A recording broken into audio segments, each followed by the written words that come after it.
Hello एरन, कैसे हो आप सब लोग। मैं हूं आशीष और आप देख रहे हो बायोलॉजी वाला। आज हम शुरू करने वाले हैं एक आपकी सीरीज वीडियोस की, जिसमें कि आपको एनसीईआरटी का एकदम क्रैश रिवीजन क्रैश कोर्स करवाया जाएगा, जिसमें कि आप एनसीईआरटी को ये ध्यान से देखेंगे कि इसमें कहाँ से क्वेश्चंस बनते हैं। क्योंकि देखो यार, सबको पता है नीट का जो लेवल है वो एनसीईआरटी बायोलॉजी है, इसके बाहर नीट नहीं पूछता है। लगभग 340 नंबर का पेपर जो है वो एनसीईआरटी से आता है। लेकिन प्रॉब्लम ये है कि बच्चों को लगता है एनसीईआरटी से कहाँ से आता है, क्योंकि वो एलन का मॉड्यूल, आकाश का मॉड्यूल, ट्यूशन के नोट्स, कोचिंग के नोट्स और ये सब पढ़ते रहते हैं। तो आप सबने पढ़ाई तो कर ही ली होगी पूरी तरह से, आपने कॉन्सेप्चुअल क्लैरिटी वगैरह ले ली होगी। बस आपको एक रिवीजन चाहिए होता है, फास्ट रिवीजन, जो कि मैं आपको एनसीईआरटी के माध्यम से कराने वाला हूँ, जिसमें कि आपको एक एक लाइन, एक एक वर्ड मैं बताऊँगा कहाँ से क्वेश्चन पेपर में पूछे जाएंगे। तो करते हैं शुरू, ज़्यादा बातें नहीं करते हैं। चैनल को आप सब्सक्राइब कर लेना, आपको वीडियो मिलती रहेंगी लगातार एनसीईआरटी की। और लगभग 1.5 महीने और या फिर 1.5 महीने में ये मैं दोनों किताबें जो हैं आपके एनसीईआरटी की, इनका रिवीजन करा दूंगा। और लगातार बने रहेगा मेरे साथ में, और अपने दोस्तों को भी शेयर कीजिएगा, क्योंकि बहुत इंपॉर्टेंट बात है, बहुत इंपॉर्टेंट एग्ज़ाम है। और किताब एक ही है, एनसीईआरटी एनसीईआरटी एनसीईआरटी। लेकिन सभी लोग दावा भी करते हैं, बस प्रॉब्लम ये है कि पता नहीं चल पाता क्या आएगा क्या नहीं। तो मैं आपको बिल्कुल एकदम बताता हुआ चलूँगा कि ये पूछा जाएगा, ये नहीं पूछा जाएगा, क्या पेपर में आता है। जो जो जहाँ जहाँ पे कॉन्सेप्चुअल क्लैरिटी की थोड़ी थोड़ी बात होगी, वो भी जल्दी जल्दी मैं बताता हुआ चलूँगा। एक वीडियो की बड़ा चैप्टर होगा तो 2 वीडियो बन जाएंगी, छोटा चैप्टर होगा तो एक ही वीडियो में कवर हो जाएगा। तो करते हैं आज सेल बायोलॉजी से शुरुआत करते हैं, फिर आपके बाद बायोमोलिक्यूल, सेल डिवीजन, और फिर उसके बाद प्लांट फिजियो, एनिमल फिजियो, ऐसे करके चलेंगे। और 12th क्लास में हम शुरू करने वाले हैं सेक्सुअल रिप्रोडक्शन से, प्लांट वाले से और ह्यूमन वाले से। तो ऐसे करके दो दो वीडियो आपको, एक 12th की और एक 11th की मिलती रहेगी। लगातार मेरे साथ बने रहिएगा। चलिए करते हैं वीडियो को शुरू, ज़्यादा बातें नहीं करते हैं, स्टार्ट। तो भैया देखिए, यहाँ पर आपका जो है सबसे पहले ये एक पैराग्राफ दिया गया है जहाँ से कुछ क्वेश्चंस नहीं पूछे जाते हैं, ये कुछ नहीं है। इसके बाद नीचे यहाँ एक आदमी है, इनका फोटो बना हुआ है। यहाँ से आपको कुछ सवाल आएगा तो केवल ये आएगा कि भैया जो जीएन रामाचंद्रन थे आपके, इन्होंने आपका ये हेलिकल स्ट्रक्चर ऑफ कोलाजन बताई थी। ठीक है, ट्रिपल हेलिकल स्ट्रक्चर, ये एक इम्पोर्टेंट सवाल है, ये बहुत ज़्यादा इंपॉर्टेंट सवाल है, इसको ध्यान रखना। वैसे आपको कहीं पे नहीं मिलने वाला है। ट्रिपल हेलिक्स कोलाजन की स्ट्रक्चर होती है, and that is the most important question here. इसके बाद यहाँ पर आपको पता है रामाचंद्रन प्लॉट जो है, इसके बारे में इन्होंने बात की थी। यहाँ आपकी क्लास में कुछ है नहीं। फिर ये सवाल लेकिन ये आता है कि भाई जो रामाचंद्रन प्लॉट है वो आपका किस पर जो है क्या बताता है, तो ये थोड़ा ध्यान रख लेना। कन्फर्मेशन ऑफ प्रोटीन्स के बारे में बात होगी। ठीक है, तो इसके अलावा कुछ सवाल नहीं आएगा। नीचे यहाँ थ्योरी दी गई है, इससे कुछ नहीं पूछा है। तो कहाँ पढ़े थे, कहाँ लिखे थे, कोई बात नहीं है। फिर यहाँ शुरू करते हैं cell the unit of life वाले चैप्टर को। यहाँ पहले पैराग्राफ में कुछ नहीं आएगा, यह ऐसे ही आपका सामान्य सा पैराग्राफ है। उसके बाद हम जो है देखेंगे what is cell. Next heading हमारा है व्हाट इज सेल। तो यहाँ से हम शुरू करते हैं। यहाँ लिखा है unicellular organism are capable of independent existence तो and performing the essential function of life. Anything less than a complete structure of a cell does not ensure independent living. Hence cell is the fundamental structure function unit of the organism. तो ये बच्चों को पता होता है। सबसे पहली बात यही है कि भाई सेल जो है आपकी फंडामेंटल यूनिट और स्ट्रक्चरल यूनिट है। आगे लिखा है एक सवाल यहाँ पे, जिसमें कि आपको मिलेगा एंटोनी वॉन ल्यूवेनहॉक ने क्या किया। तो सवाल आएगा, आप बताओगे एंटोनी वॉन ल्यूवेनहॉक ने सबसे पहले लिविंग सेल को अंडर द माइक्रोस्कोप देखा। ये माइक्रोस्कोप इन्होंने ही बनाया था खुद ही, ऐसा है। इनसे पहले जैकरिस जेनसन थे, उन्होंने कोई माइक्रोस्कोप बनाया था। उसके बाद एक सवाल मिलेगा रॉबर्ट ब्राउन वाला। रॉबर्ट ब्राउन ने बाद में न्यूक्लियस को ढूंढा था, एक क्वेश्चन यहाँ से बन जाएगा।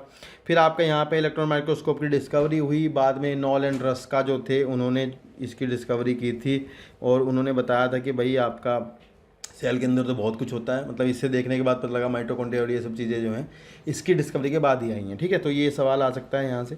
बाकी नीचे सेल थ्योरी है। सेल थ्योरी में से पहला एक यहाँ से आपको ये ईयर याद करना है, 1838, ये पूछा जाएगा। और फिर ये पूछते हैं मैथियस शेल्डन ने जो थे वो कौन थे, कहाँ के थे। ध्यान रखना वो जर्मन बोटनिस्ट थे। यहाँ पर इंग्लैंड ऑस्ट्रेलिया ऐसे लिखा हुआ आ सकता है, इसे याद कर लेना। Examine a large number of the plant and observe that all plant are compose of different kind of cell. ध्यान रखना इसमें आपको इंपॉर्टेंट पॉइंट ये है कि शेल्डन जो थे, उन्होंने जो है प्लांट को ऑब्जर्व किया था। उन्होंने कहा था कि भाई सभी प्लांट जो है वो डिफरेंट काइंड के सेल के बने होते हैं, बाद में टिश्यू बनाते हैं। प्लांट में जो भी होती हैं सेल्स टिश्यू बनाती हैं। फिर क्या है, उसी टाइम पर थियोडोर बोवेरी जो थे, देखो ये तो 1838 है, वो आपका 1839 है। पूरा नाम आप याद रखोगे, थियोडोर ये वाला वर्ड। और यहाँ पे लिखा है थियोडोर जो श्वान है, ये 1839 में। ये ब्रिटिश जूलॉजिस्ट थे, वो आपके जर्मन बोटनिस्ट थे, ये एक पॉइंट है। And study different type of animal cells and report. इन्होंने देखो एनिमल सेल को देखा, उन्होंने प्लांट सेल को देखा, ये यहाँ पे ऑब्जर्व करने वाली बात है। उन्होंने रिपोर्ट किया था thin outer layer which is today known as the plasma membrane. आज की तारीख में उसका प्लाज्मा मेम्ब्रेन कहते हैं। सवाल है यहाँ पर ना, प्लाज्मा मेम्ब्रेन को किसने ऑब्जर्व किया था, इन्होंने किया था, श्वान ने। ठीक है, फिर है कि also concluded based on study on plant tissue that the presence of cell wall is unique character of the plant cell. तो फिर ये एक इंपॉर्टेंट सवाल है कि भैया इन्होंने प्लांट सेल पे, देखो थे जूलॉजिस्ट थे और बताया क्या इन्होंने प्लांट के सेल पे काम किया और सेल वॉल भी इन्होंने बताई है, ठीक है। प्लाज्मा मेम्ब्रेन ऑब्जर्व की है, सेल वॉल भी ऑब्जर्व की, यहाँ से आपका क्वेश्चन आएगा स्टेटमेंट वाला लिखा हुआ। उसके बाद लिखा है on the basis Schwann propose that hypothesis that the bodies of animal and plant are compose of cell and product of cell. तो इन्होंने जो है श्वान ने प्रपोज किया था कि भाई जो बॉडी ऑफ एनिमल जो होती है प्लांट की होती है वो आपकी सेल की बनी होती है या फिर उनके प्रोडक्ट की बनी हुई होती है। Schleiden and Schwann together formulated, सवाल अगर पेपर में लिखा हुआ है और फॉर्मुलेटेड वर्ड लिखा हुआ है, मान लो ये शब्द लिखा हुआ आता है फॉर्मुलेटेड, तो आप ध्यान रखोगे कि भैया इन दोनों का नाम बताना है। ऐसे श्वान और शेल्डन ने फॉर्मुलेट किया था। अगर ये पूछा जाए कि ये थ्योरी आगे किसने बढ़ाई थी तो आप रुडोल्फ विर्चो का नाम बताओगे। सवाल आएगा कि ओमनिस सेलुलाe सेलुली किसने बताया था, तो आप बताओगे ओमनिस सेलुलाe सेलुली जो है वो रुडोल्फ विर्चो ने बताया था। 1855 भी आप यहाँ से याद रखोगे। And the hypothesis of Schleiden and Schwann to give cell theory of final shape, तो बाद में जो है शेल्डन स्वान ने इसे फाइनल शेप दिया था। Cell theory as understood today is, तो 2 पॉइंट हैं, सभी सेल सभी लिविंग ऑर्गेनिज्म सेल या सेल की प्रोडक्ट के बने हुए होते हैं, या फिर एक पॉइंट ये है कि all cells rise from pre existing cells, सभी सेल जो हैं अपनी पहले से बनी हुई सेल से बनती हैं। इसमें एक इंपॉर्टेंट पॉइंट ये है कि इसको जो एक्सपेरिमेंटली प्रूव किया था वो लुईस पास्चर ने किया था, ये यहाँ से पूछ लेंगे आपको, ठीक है, तो आपको इवोल्यूशन में मिलेगा। नेक्स्ट हेडिंग है आपका an overview cell you have earlier observe in an onion peel and human cheek cell under the microscope. तो यहाँ से कुछ नहीं आने वाला है, यहाँ पे सीधा सीधा जहाँ मार्क किया गया है वहाँ पे पहुँचे आप। यहाँ लिखा है in both prokaryotic and eukaryotic cell a semi fluid matrix that is the cytoplasm occupy the volume of the cell, the cytoplasm is the main arena. ये सेलुलर स्टेटमेंट है, यहाँ से पेपर में लिखा हुआ आता है स्टेटमेंट कि भाई सेल के अंदर जो मेन एरिना है जहाँ पर रिएक्शन चलते हैं वो क्या होता है, तो आप बताओगे वो साइटोप्लाज्म होता है, चाहे प्लांट सेल हो चाहे एनिमल सेल हो। नीचे फिर यहाँ से कुछ नहीं आएगा, इसके अंदर बहुत सारे रिएक्शन चल रही होते हैं जो रिएक्शन सेल को जो है लिविंग रखने में मदद करती होती हैं। ये आप बायोमोलिक्यूल में पढ़ोगे कि वो लिविंग रिएक्शंस कैसे काम करती हैं।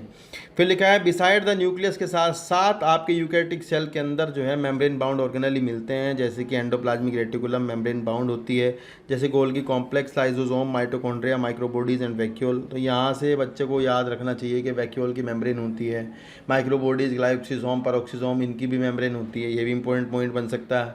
लेकिन ये कह रहे हैं प्रोकैरियोटिक सेल्स जो होती हैं उनके पास जो है मेम्ब्रेन बाउंड ऑर्गेनेली नहीं होती हैं, ये सबको पता होता है। एंड राइबोसोम, फिर यहाँ पर इंपॉर्टेंट सवाल ये है, बहुत अच्छा सवाल है, ध्यान रखना, काफ़ी अच्छा क्वेश्चन है कि भैया जो राइबोसोम होते हैं वो आपके मेम्ब्रेन बाउंड ऑर्गेनेली नहीं होते हैं। राइबोसोम आपके आरएनए और प्रोटीन के बने होते हैं। राइबोसोमल आरएनए जो कि न्यूक्लियोलस से बनता है उसके बने होते हैं। आरएनए डिफरेंट टाइप के होते हैं दोनों में, यूकैरियोट में, प्रोकैरियोट में, और ये दोनों में पाया जाता है राइबोसोम, यूकैरियोट में भी और प्रोकैरियोट में भी। और भैया इंपॉर्टेंट पॉइंट ये है कि ये आपका नॉन मेम्ब्रेनस होता है, मतलब इसमें मेम्ब्रेन का कवर नहीं होता है, ये ध्यान रखना। फिर आपका आगे लिखा हुआ है कि within the cell ribosome are found not only in the cytoplasm, but ये जो हैं आपके कुछ ऑर्गेनेली के अंदर मिलते हैं, जैसे क्लोरोप्लास्ट के अपने खुद के राइबोसोम्स होते हैं, माइटोकॉन्ड्रिया के अपने खुद के राइबोसोम्स होते हैं, दोनों के ही।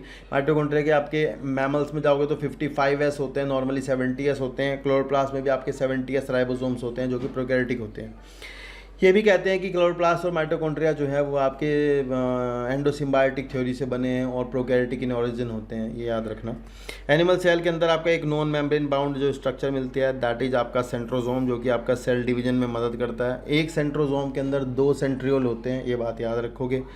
Cell differ greatly in the size, shape and activity, for example mycoplasma the smallest cell. सवाल है यहाँ पर कि सबसे छोटी सेल कौन सी होती है, PPLO, mycoplasma, pleuropneumonia like organism, they are the smallest cell.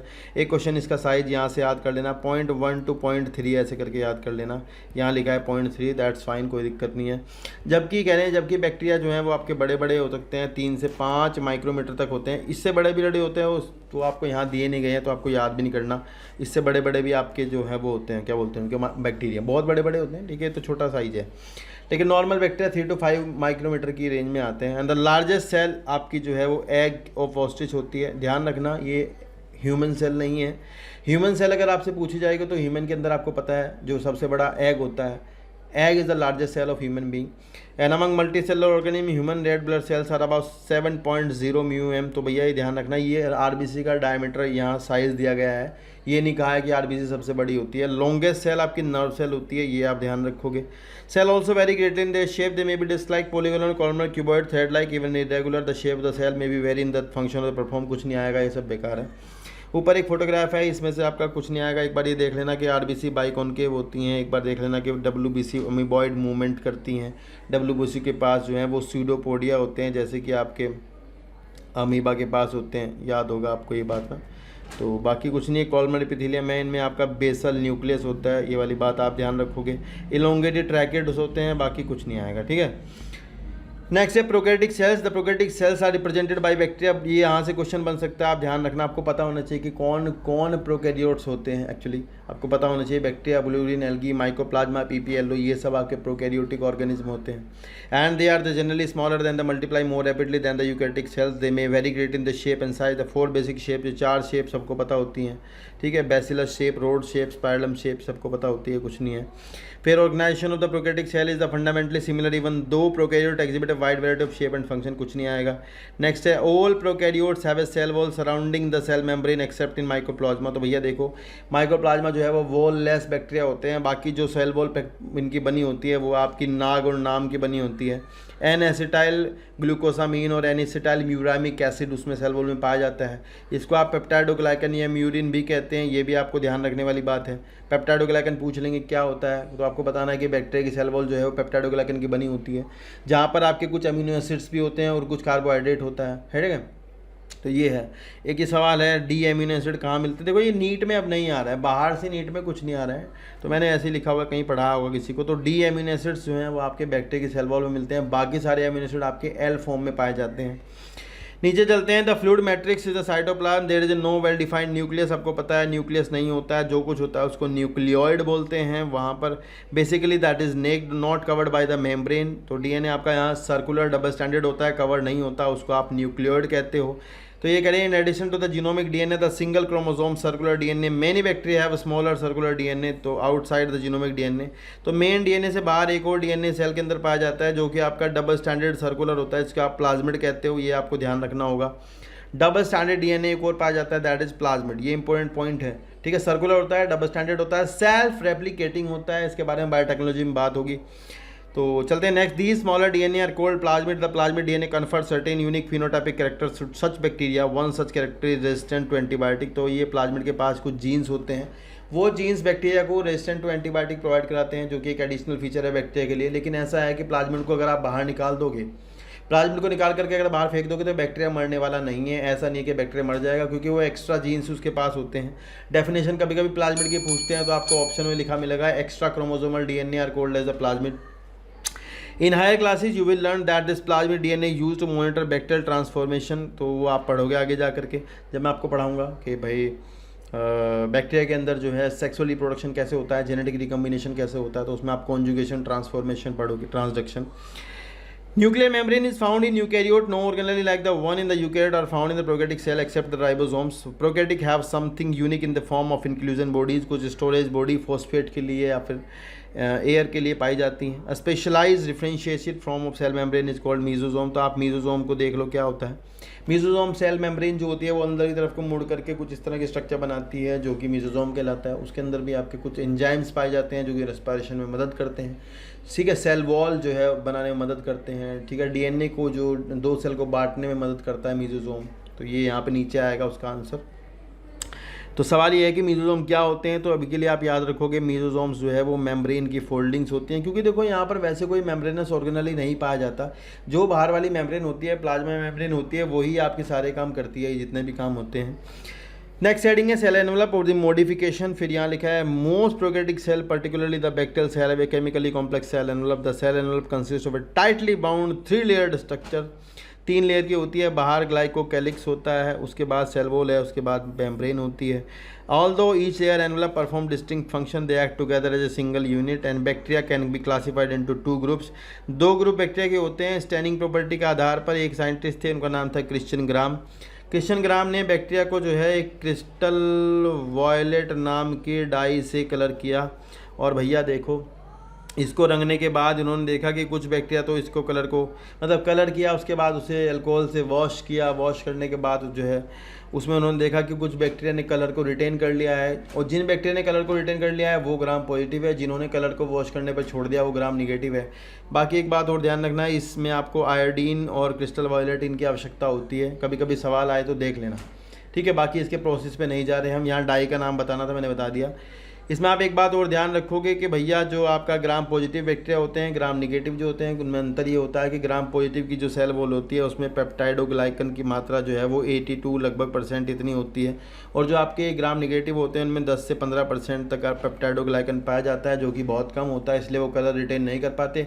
Gram negative में आपको एक बात और ध्यान रखनी होगी, कहीं नोट कर लेना आप, ग्राम निगेटिव में बाहर की तरफ आपका एक और लेयर पाई जाती है, सेल वॉल के भी बाहर एक और लेयर पाई जाती है, दैट इज LPS, लिपोपोलीसेक्राइड लेयर जिसको आप कहते हो। तो ये इंपॉर्टेंट है, ठीक है, ये ध्यान रखना। आउटर मेम्ब्रेन इसको बोलते हैं। आउटर मेम्ब्रेन किसकी बनी होती है ग्राम निगेटिव बैक्टीरिया में, तो वो लिपोपोलीसेक्राइड की बनी हुई होती है, ये बात आप ध्यान रखोगे, ठीक है ना। चलिए नेक्स्ट देखते हैं। नेक्स्ट जगह है ग्लाइकोकैलिक्स। ये glycocalyx differ in composition and thickness among the different bacteria, it could be loose sheet, ढीला ढाला हो सकता है तो स्लाइमी लेयर कहलाता है, टॉफ होता है तो कैप्सूल कहलाता है। Cell wall determine the shape of the cell and provide a strong structural support to prevent the bacterium from bursting and collapsing, फटने से बचाती है। The plasma membrane is selectively permeable in nature, interact with the outside world and membrane is similar to the eukaryote. Membrane सबकी एक जैसी होती है, prokaryote हो चाहे यूकैरियोट हो, मेम्ब्रेन में कोई अंतर नहीं होता। फिर नीचे बता रहे कि स्पेशल मेम्ब्रेन स्ट्रक्चर होती है जिसको आप मीजोजोम कहते हो, which is formed by the extension of the plasma membrane in the cell. तो जैसे मैंने बना रखा है इस तरह मेम्ब्रेन मुड़ करके एक स्ट्रक्चर बनाते हैं जिसको आप प्लाज्मा मेम्ब्रेन कहते हो। And these extension are the form the vesicle tubules और लैमिले, तो इस फॉर्म में पाए जाते हैं। इनका काम यहाँ से one of the most important question यहाँ से बनने वाला है, इसको आप बिल्कुल याद रखोगे कि आपका ये किस में काम करता है, सेल वॉल के बनाने में काम करता है, नंबर 1। नंबर 2 आप ध्यान रखोगे DNA रेप्लिकेशन में मदद करता है। नंबर 3 डिस्ट्रीब्यूशन में मदद करता है। नंबर 4 रेस्पिरेशन में मदद करता है। नंबर 5 जो है वो सिक्रेशन प्रोसेस में मदद करता होता है, और साथ ही साथ इसमें जो एंजाइमेटिक कंटेंट होते हैं, रेस्पिरेटरी एंजाइम होते हैं, वो सरफेस एरिया बढ़ाने का काम करता है, इससे रेस्पिरेशन का प्रोसेस बढ़ जाता है। दूसरा केस है कि कुछ बैक्टीरिया में जाओगे तो आपको मेम्ब्रेन जो है उसके अंदर इस तरह से मुड़ी हुई मिलेगी, इस तरह से। तो दीज आर द क्रोमेटोफोर, इसमें आपके बैक्टीरियल के पिगमेंट होते हैं जो कि आपके लाइट अब्जॉर्बिंग पिगमेंट होते हैं, वो यहाँ पर पाए जाते हैं, दैट इज़ क्रोमेटोफोर। ये सवाल आता है जो फोटोसिंथेटिक बैक्टीरिया होते हैं उनके पास आपके क्रोमेटोफोर्स पाए जाते हैं, तो साइनोबैक्टीरिया के पास होते हैं इसके अंदर पिगमेंट होते हैं। ये थोड़ा ध्यान रखने वाली बात होगी, ठीक है ना। चलिए नेक्स्ट देखते हैं। नेक्स्ट हम देखते हैं, नेक्स्ट है आपका बैक्टीरियल सेल में भी मोटाइल और नॉन मोटाइल बैक्टीरिया चलते भी हैं, नहीं भी चलते हैं। अगर मोटाइल हैं तो उनके पास फ्लैजिला होगी, अगर नहीं है तो नहीं होगी। फ्लैजिला के अपने नंबर अरेंजमेंट होते हैं, वो सवाल यहाँ से नहीं पूछा जाएगा। मोनोट्राइकस ठीक है, ए ट्राइकस, लोफोट्राइकस, पेरिट्राइकस, वो सब नहीं आएगा, आता नहीं है। तो यहाँ पर आप ध्यान रखोगे फ्लैजिला है बस नहीं है। इतना एक बात ध्यान रखना, फ्लैजिला जो है यहाँ पर फ्लैजिलिन प्रोटीन की बनी होती है, यूकैरियोट में ट्यूबुलिन की बनी होती है, वो सवाल यहाँ नहीं आएगा, गलत ना कर देना कभी भी, ठीक है। यूकैरियोट में ट्यूबुलिन के, यहाँ फ्लैजिलिन की बनी होती है। फ्लैजिला के पास आपकी फिलामेंट, हुक और बेसल बॉडी ये सब सामान मिलता होता है। फिर लिखा है फिलामेंट जो है लॉन्गेस्ट पोर्शन, उसका जो बाहर का शाफ्ट होता है लंबे वाला वो होता है। फिर लिखा है फ्लैजिला के साथ साथ इनके पास पिलाई और फिम्बरी भी होते हैं। पिलाई और फिम्बरी की खास बात यह है कि ये मोटिलिटी में रोल नहीं करते हैं, ये सवाल यहाँ से पूछा जाएगा। Pili are elongated tubular structure made of the special protein, pili की प्रोटीन का नाम होता है पिलीन, ये ध्यान रखना। फिर लिखा है पिलाई इलोंगेटेड है, इस पॉइंट को आप नोट करोगे, इलोंगेटेड वर्ड को। फिर यहाँ लिखा हुआ है फिम्बरी जो है छोटे होते हैं, स्मॉल ब्रिस्टल लाइक होते हैं, ये इंपॉर्टेंट पॉइंट है, और ये बाहर निकलते हैं सेल से। और एक दोनों की बात यह है कि फिम्बरी जो है उसके अटैचमेंट में मदद करती है टिश्यू के साथ या होस्ट के साथ, जबकि पिलाई आपको पता है सेक्स पिलाई भी होती हैं। सेक्स पिलाई आपकी जो है कॉन्जुगेशन में मदद करती होती हैं, जो कि ग्राम नेगेटिव बैक्टीरिया होते हैं वो आपके कॉन्जुगेशन ट्यूब बनाते हैं, वो पिलाई ही होती है, that is called as a sex pili, ठीक है। चलिए नेक्स्ट है आपका ribosome and inclusion body in prokaryotes. Ribosomes are associated with the plasma membrane of the cell. ये इतना इंपॉर्टेंट सवाल है, इससे इंपॉर्टेंट सवाल कुछ नहीं हो सकता। बच्चों को लगता है कि बैक्टीरिया में केवल राइबोसोम्स जो है वो आपके साइटोप्लाज्म में पड़े होते हैं, ऐसा नहीं है। बैक्टीरिया के अंदर आपके राइबोसोम्स जो होते हैं वो मेम्ब्रेन के साथ में अटैच भी होते हैं। साइज़ आपको यहाँ से 15 nm से 20 nm याद करना होता है, ठीक है। 50s 30s ये यूकैरियोट में नहीं होता है, प्रोकैरियोट में होता है। यूकैरियोट में 60-40 होता है, ये ध्यान रखोगे। फिर यहाँ लिखा है दोनों यूनिट जो हैं आपस में जुड़ी रहती हैं, कहीं पूछे तो बता देना मैग्नीशियम से जुड़ी होती हैं यूनिट दोनों राइबोसोम की। 0.001 मोलर कंसंट्रेशन चाहिए होती है। फिर लिखा है राइबोसोम प्रोटीन बनाने में मदद करते होते हैं। सेवरल राइबोसोम, जब बहुत सारे राइबोसोम आप देखोगे प्रोटीन सिंथेसिस के टाइम पर, एक mRNA के साथ में आपके जब 7-8 राइबोसोम लगे रहते हैं क्योंकि एक ही mRNA से कई सारी प्रोटीन बनानी होती हैं, तो भैया उस टाइम पर इस दशा को आप पॉलीजोम या पॉलीराइबोसोम कंडीशन कहते हैं। ठीक है, तो यहाँ लिखा है पॉलीराइबोसोम क्या है, तो आप ये पॉइंट बस नोट करोगे, single mRNA having the chain of the ribosome that is called as the polysome. ठीक है, फिर आगे इंक्लूजन बॉडीज़ है, यहाँ से कुछ नहीं पूछा जाता, तो इसके पास बस ये ध्यान रखना रिजर्व मटेरियल के लिए आपकी इंक्लूजन बॉडीज़ होती हैं, मेम्ब्रेनस नहीं होती हैं, ये बिल्कुल इंपॉर्टेंट ध्यान रखोगे। फॉस्फेट ग्रेन्यूल्स, साइनोफाइसिन ग्रेन्यूल्स होते हैं, ग्लाइकोजन ग्रेन्यूल्स होते हैं। ध्यान रखना स्टोर फूड, यहाँ भी ग्लाइकोजन है, ये सवाल आ सकता है। ठीक है, फंगस भी स्टोर करते हैं ग्लाइकोजन, हम भी स्टोर करते हैं ग्लाइकोजन, ये भी करते हैं। गैस वैक्यूल होती हैं जो कि blue green algae blue green bacteria होते हैं जो फोटोसिंथेटिक होते हैं, इनको सरफेस पर रहने के लिए मदद करती हैं, ऊपर आने के लिए ब्यूएंसी प्रोवाइड कराती है गैस वैक्यूल्स। ठीक है, चलिए नेक्स्ट है यूकैरियोटिक सेल। तो यहाँ इस पैराग्राफ से तो एक आधा सवाल आ सकता है, बस नीचे वाले से आ सकता है, ऊपर तो कुछ नहीं आएगा, पढ़ लेना इसको, यहाँ से पूछने हैं। यहाँ लिखा है all eukaryotic cell are not identical, plant and animal cell different former possess cell wall. Plant के पास सेल वॉल होती है, एनिमल के साथ नहीं होती है, प्लास्टिड होते हैं, एनिमल के पास नहीं होते। सेंट्रल वैक्यूल प्लांट की बड़ी होती है, एनिमल की नहीं होती। Which are absent in animal cell. On the other hand animal cell have centriole and which are absent in almost all plant cell. तो ये इंपॉर्टेंट है, प्लांट में सेंट्रियोल नहीं होता, लेकिन यहाँ लिखा है ऑलमोस्ट ऑल, सब में नहीं। ध्यान रखना जहाँ भी जैसे जू स्पोर्ट्स वगैरह हैं, जो फ्लैजिलेटेड स्पोर्ट्स जहाँ जहाँ पर होते हैं, वहाँ पर आपकी फ्लैजिला पाई जाती है, वहाँ पर सेंट्रियोल भी पाया जाएगा। तो जो लोअर एल्गी होती हैं जहाँ पर, वहाँ पर आपके मिल जाएगा, बाकी ज़्यादातर प्लांट में, हायर प्लांट जो है वहाँ पर तो सेंट्रियोल होता ही नहीं है। वहाँ आपका जो सेल डिवीजन के टाइम पर एस्टर का फॉर्मेशन भी नहीं होता, वहाँ एनेस्ट्रल आपकी माइटोसिस होती है। तो ये आप आगे जाके पढ़ोगे। यहाँ है सेल मेम्ब्रेन। तो सेल मेम्ब्रेन आपको पता ही है क्या है, सेल मेम्ब्रेन आपकी फॉस्फोलिपिड और प्रोटीन्स की बनी हुई होती है। यहाँ लिखा है कि भैया इलेक्ट्रॉन माइक्रोस्कोपी डिस्कवरी हुई जब, तब जा करके पता लगा मेम्ब्रेन के स्ट्रक्चर। इससे पहले कई सारे मॉडल हैं, नागेली का मॉडल है, ठीक है, सैंडविच मॉडल है, यूनिट मेम्ब्रेन रॉबर्टसन का मॉडल है। तो मेम्ब्रेन के यहाँ पर आपको फ्लूइड मोज़ेक मॉडल के बारे में बात हो रही, तो भैया वही जानेंगे, बस जो यहाँ दिया है उतना जानो, बाकी दिमाग लगाने की आवश्यकता नहीं है। ठीक है, तो उसमें ऐसा है कि भाई मेम्ब्रेन जो है, यहाँ आरबीसी की मेम्ब्रेन पर बात हुई है, आरबीसी लेकर के उसकी मेम्ब्रेन पर बात हुई थी। एक साइंटिस्ट से ग्रोटर एंड ग्रिडल, उन्होंने ये एक बताया था। ठीक है, एंड फिर लिखा है enable the scientist to deduce the possible structure of the plasma membrane and these studies showed that the cell membrane is mainly composed of the lipid and protein। Lipid जो उनसे होते हैं वो फॉस्फोलिपिड होते हैं, बायोमोलिक्यूल में बताऊंगा ये कैसे होते हैं। that are arranged in the bilayer, also the lipid are arranged within the membrane with the polar head towards the outside और the hydrophobic tail towards the inside। ये फोटो में हम देखेंगे, मान ले लिपिड है तो इसके दो पार्ट हैं, एक तो हेड है जो कि हाइड्रोफिलिक है, जो दो टेल होती हैं जो फैटी एसिड की बनी होती हैं, दे आर हाइड्रोफोबिक टेल्स, तो ये अंदर की तरफ होती हैं, जिससे बाहर का एनवायरनमेंट हाइड्रोफिलिक होता है, जिसकी वजह से कोई चार्ज पार्टिकल मेम्ब्रेन के अंदर नहीं जा सकता। And toward the inner part this ensure that the non polar tail of the saturated hydrocarbon is protected from the aqueous environment. Next है, इसके साथ साथ इसमें कोलेस्ट्रॉल भी पाया जाता है, जो कि मेम्ब्रेन स्टेबिलिटी के लिए सबसे इंपॉर्टेंट चीज़ है, ध्यान रखना।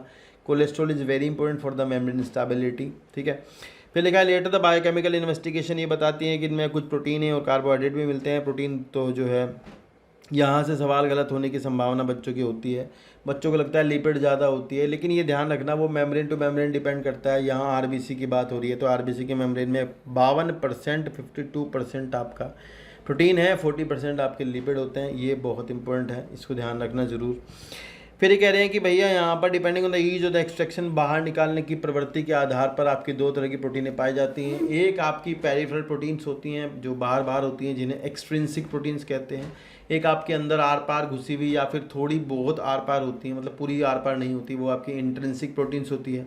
दे act as a channel, they act as a protein carrier, मतलब वो आपके मॉलिक्यूल को ट्रांसपोर्ट के लिए मदद करती होती है। यहाँ पर ये आपको ध्यान रखनी होती है बात।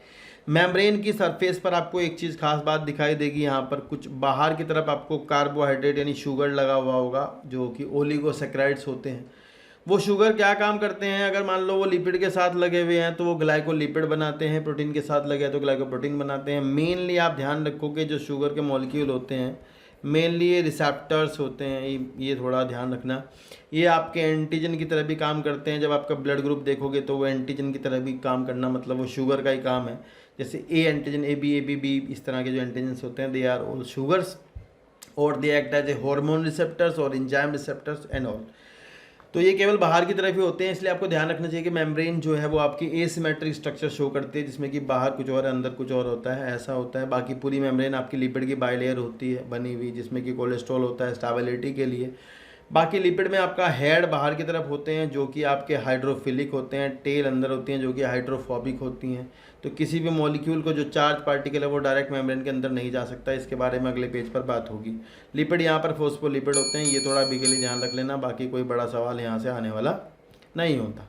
नेक्स्ट है आपका यहाँ पर लिखा है कि improved model of the structure of the cell membrane was proposed by Singer and Nicolson. तो भैया ये सवाल है यहाँ पर, फ्लूइड मोज़ेक मॉडल आपका किसने बताया था? 1972 में सिंगर एंड निकोलसन ने बताया था, ये ध्यान रखना, ये सवाल बनेगा।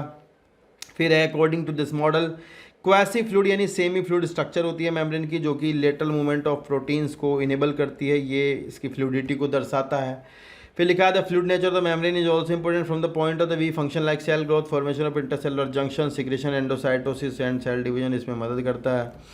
And one of the most important function of plasma membrane is the transport of the molecule. तो भैया देखो सीधी बात है, जो मॉलिक्यूल गैसेज वैसेज होती हैं डायरेक्ट जा सकती हैं, जो जा नहीं सकता उसके लिए कैरियर हैं। तो दो तरह का ट्रांसपोर्ट आपको पता ही है, active transport, passive transport. Active होगा तो भैया लो टू हाई, पैसिव होगा तो high to low.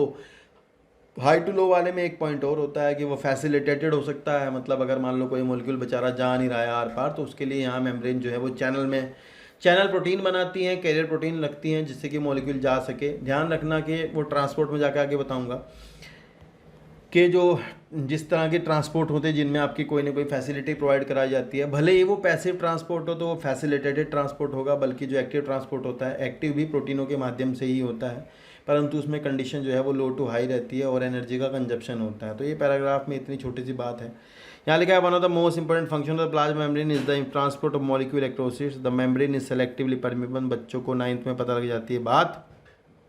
To some molecule present on either side of the many molecule can move briefly across the membrane without any requirement of the energy, that is passive transport.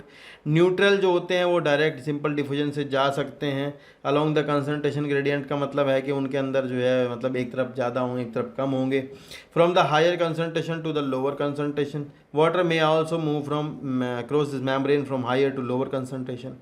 Movement of water by diffusion is called as osmosis. तो ये आगे जाके पढ़ेंगे ही।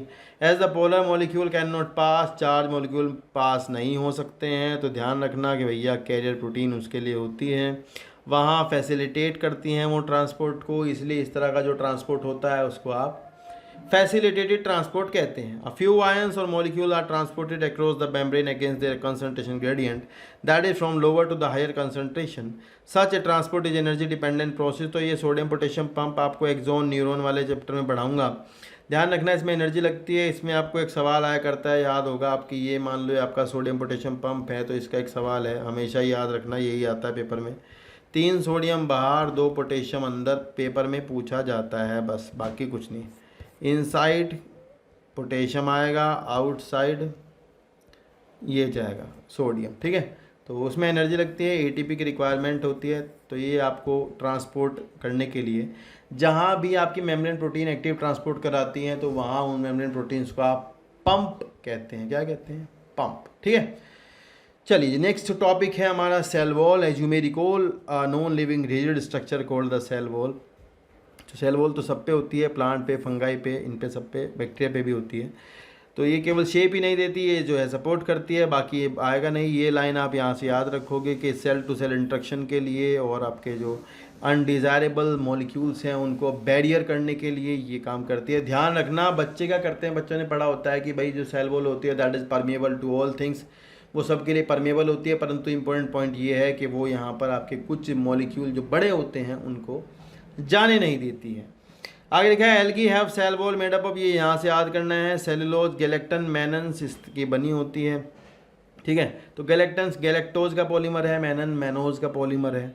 And calcium carbonate, while in other plant में cellulose, hemicellulose, pectin और protein की बनी होती है। यहाँ पर इंपॉर्टेंट पॉइंट जो गलत होता है वो ये है, बच्चों को पता होना चाहिए कि भैया जी प्रोटीन भी होती है सेल वॉल में। बच्चे इसको मानते नहीं हैं, कहते हैं कि ना ना सेल वॉल में तो सेलुलोज होता है, हेमीसेलुलोज होती है। नहीं भैया, प्रोटीन भी होती है, ध्यान रखना। टेक्स्ट है जी, सेल वॉल और young plant is primary wall कहलाती है। इसमें जरा सा पॉइंट है भैया, ये मान लो एक सेल है आपकी प्लांट की, तो इसमें कैसी बन गई, ये मान लो एक प्लांट सेल है, तो इसमें इम्पोर्टेंट पॉइंट ये है कि जो मान लो अगर मैं कहूँ कि ये मिडल लैमेला मैंने बनाई है, तो ये अंदर जो बनाई है ये प्राइमरी वॉल है, ये ध्यान रखना। और फिर अगर आपको कोई ये कहे कि सेकेंडरी वॉल कहाँ बनेगी, तो भाई प्राइमरी वॉल के अंदर बनेगी। इसके भी अंदर आपको ध्यान रखना है मेम्ब्रेन होती है, यहाँ ये मेम्ब्रेन है। प्लाज्मा मेम्ब्रेन के बाहर सेकेंडरी वॉल होगी, उसके बाहर प्राइमरी वॉल होगी, उसके सबसे बाहर होगी मिडल लैमेला। तो यही कॉन्सेप्ट है, ध्यान रखना। अगर कोई पूछे सेकेंडरी वॉल किधर बनती है, तो वो अंदर की साइड बनती है, बस यही पूछेंगे, बाकी कुछ नहीं पूछेंगे, ठीक है। तो यहाँ लिखा हुआ है, इंपॉर्टेंट है, थोड़ा सा ध्यान से पढ़ लेते हैं। लिखा है कि भैया the cell wall of the young plant the primary wall is capable of the growth. इसको इंटू ससेप्शन कहते हैं, ये मैं बातें बताना नहीं चाह रहा हूँ। ग्रोथ करती है तो इंटू ससेप्शन कहते हैं। Which gradually diminish the cell mature and the secondary wall is formed on the inner towards membrane sides. ये इंपॉर्टेंट है, इनर वाला, बस यही लाइन याद रखनी है। अंदर की तरफ को बनती है नई cell wall. Middle lamella calcium और मैग्नीशियम पैक्टेट की बनी होती है, ये याद रखना है, जो कि आपकी दो सेल को जोड़े रखती है। उसके बीच में आपके प्लाज्मोडेस्माटा होते हैं। सवाल ये है कि प्लाज्मोडेस्माटा जो है वो सेल वॉल को पार कर जाते हैं, हाँ जी। मिडल लैमेला को पार कर जाते हैं, हाँ जी। कौन इन्हें बनाने में मदद करता है, तो ध्यान रखना एंडोप्लाज्मिक रेटिकुलम इसको बनाने में मदद करती होती है, ठीक है। तो यहाँ है, यहाँ तक का। नेक्स्ट है आपका एंडोमेम्ब्रेन सिस्टम, जिसमें कि हम पढ़ेंगे क्लोरोप्लास्ट, माइटोकॉन्ड्रिया, सॉरी जिसमें हम पढ़ेंगे Golgi body, endoplasmic reticulum, lysosome और वैक्यूल। क्योंकि यार इनका सबका फंक्शन जो है वो कलेक्टिव फंक्शन होता है। बहुत ज़्यादा बातें यहाँ नहीं की गई हैं, कोई ज़्यादा टेंशन वाली बात है नहीं। लेकिन जो आपके चारों चीज़ें जैसे कि endoplasmic reticulum, Golgi body, lysosome, vacuole, ये कनेक्टिंग है, तो these are the part of the endomembrane system. But mitochondria, chloroplast, तो ये सब जो है अलग है, तो they are not a part of the endomembrane system. तो एक सवाल तो यही है कि एंडोमेम्ब्रेन सिस्टम का पार्ट कौन होता है, तो वो अगले पेज पर लिखा हुआ है कि एंडोमेम्ब्रेन सिस्टम का पार्ट ये चार चीज़ें होती हैं। This include the endoplasmic reticulum और Golgi complex, lysosome and vacuoles. तो एक तो सवाल ये है। फिर यहाँ पर आपको सबसे पहले ईआर मिली है। बच्चों को पता है कि ईआर जो है दो तरह की होती है, एक स्मूथ और एक आपकी रफ।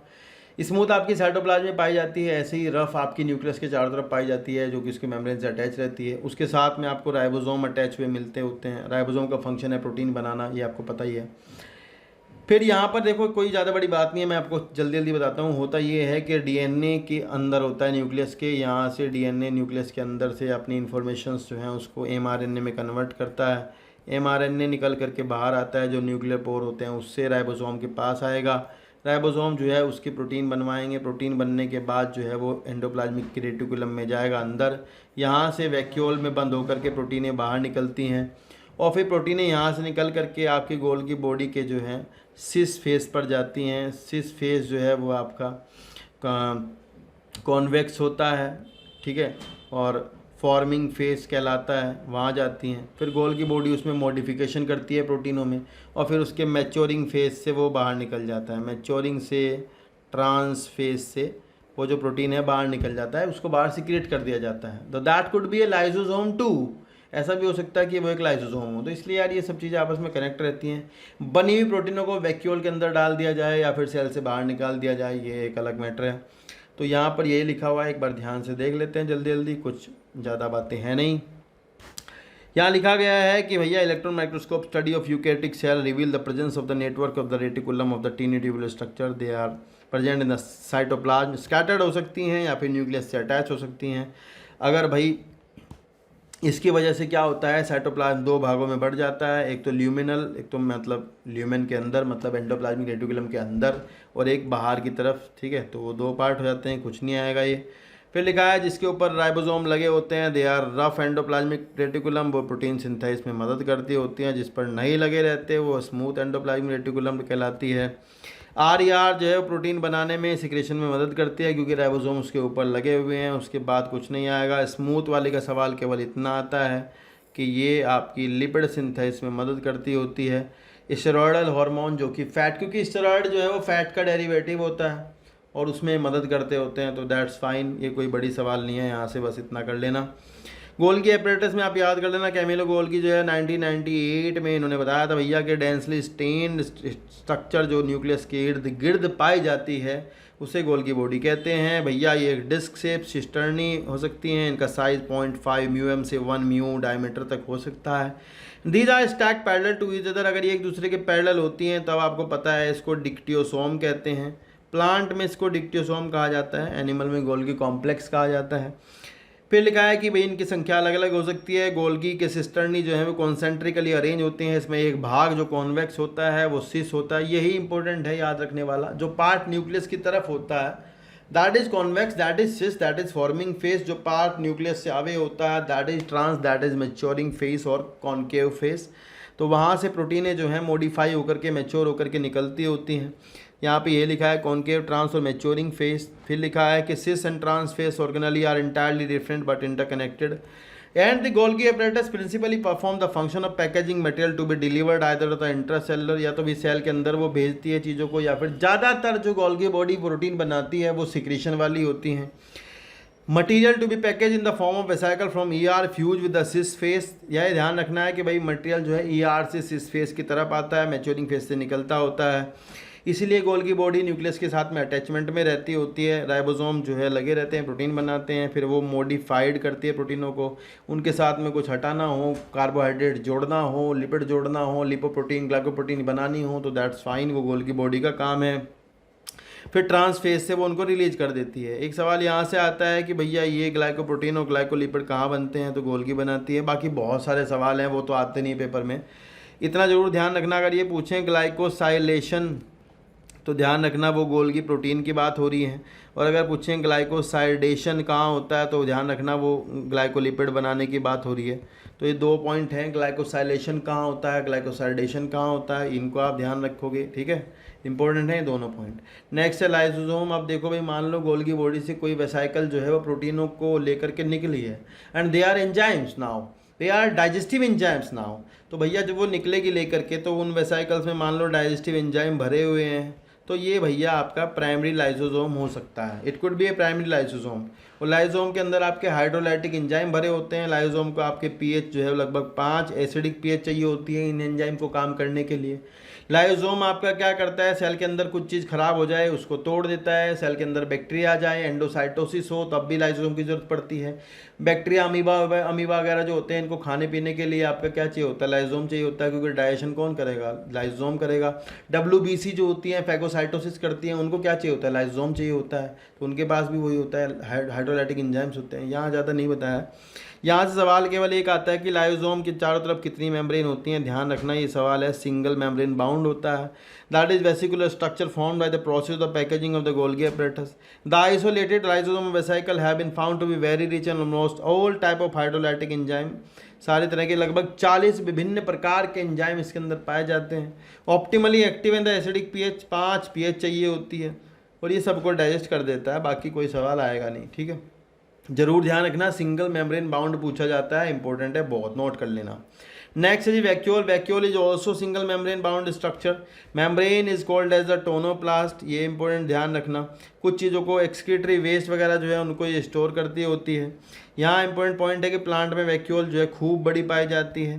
प्लांट में टोनोप्लास्ट जो है वो आपके ट्रांसपोर्ट करती है आयन का अगेंस्ट द कंसंट्रेशन ग्रेडियंट, यानी कि चीज़ों को साइटोप्लाज्म से उठा करके अपने अंदर बंद कर लेती है। मीन्स टू से दैट, सवाल क्या बनेगा, टोनोप्लास्ट में होते हैं पंप, ये सवाल बनेगा। सवाल आएगा tonoplast having pump. Pump means to say that are those protein they are transferring the molecule against the concentration gradient from the cytoplasm to inside the vacuole.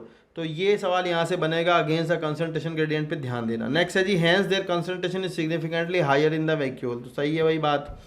फिर लिखा है अमीबा में कॉन्ट्रेक्टाइल वैक्यूल पाई जाती है। ध्यान रखना भैया, ये कॉन्ट्रेक्टाइल वैक्यूल पाई जाती है जो फ्रेश वाटर ऑर्गेनली होते हैं, ऑर्गेनिज्म होते हैं, उनमें पाई जाती है। सलाइन वाटर में जाकर के कॉन्ट्रेक्टाइल वैक्यूल खत्म हो जाती है, ये एक अच्छा सवाल हुआ करता था, अब नहीं आएगा, ठीक है। फ्रेश वाटर में होती है, ये ओस्मो रेगुलेशन का काम करती है, वही किडनी वाला। और कुछ जगह प्रोटिस्टा में फूड वैक्यूल पाई जाती है जो कि आपकी इनगल्फिंग द फूड पार्टिकल उसका काम करती है। फूड वैक्यूल को फैगोसोम कहते हैं। फैगोसोम जो है वो आपका फिर जाकर के प्राइमरी लाइसोसोम से मिलता है। प्राइमरी लाइसोसोम उसको फिर सेकेंडरी लाइसोसोम में कन्वर्ट हो जाता है, डाइजेस्ट कर देता है, जो कूड़ा होता है उसको एक्सोसाइटोसिस करके बाहर निकाल देते हैं, काम की चीज़ों को रख लेते हैं, दे आर रेजिड्यूअल बॉडीज़, ठीक है। तो यहाँ तक का आज की वीडियो में हम कवर करेंगे। नेक्स्ट वीडियो आपको 11th क्लास की मिलेगी, उसमें ये चैप्टर हो जाएगा खत्म। माइटोकॉन्ड्रिया, क्लोरोप्लास्ट और आगे का जो फ्लैजिला न्यूक्लियस है वो एक वीडियो में होगा। तो भैया बने रहेगा मेरे साथ, लगातार मैं आपको पूरा कवर कराऊंगा। देखो यार, जहाँ अपन मार्क कर देंगे ना वही सवाल होगा, ये बड़ा इंपॉर्टेंट पॉइंट है, इसे ध्यान रखना। जहाँ हम कह देंगे आएगा तो वही आएगा, ये पत्थर की लकीर होगी, आप पेपर मैच कर लेना, ठीक है। लगातार बने रहेगा मेरे साथ, दोस्तों को जरूर शेयर कर देना, क्योंकि यार इंपॉर्टेंट पॉइंट है और एनसीईआरटी का रिवीजन करा रहा हूँ मैं आपको एकदम लाइन टू लाइन। देखो कॉन्सेप्चुअल जहाँ होगा वो रुक के थोड़ा कॉन्सेप्ट कराऊंगा क्लियर, जहाँ ज़्यादा नहीं है वहाँ कॉन्सेप्ट क्लियर करने की ज़रूरत नहीं है। तो चलते हैं, आज के लिए इतना रहेगा। Thank you so much. एक वीडियो आपको 12th क्लास की मिलेगी, मे बी वो मैं आपको इकोलॉजी से शुरू करूँ। तो thank you so much for today, bye bye.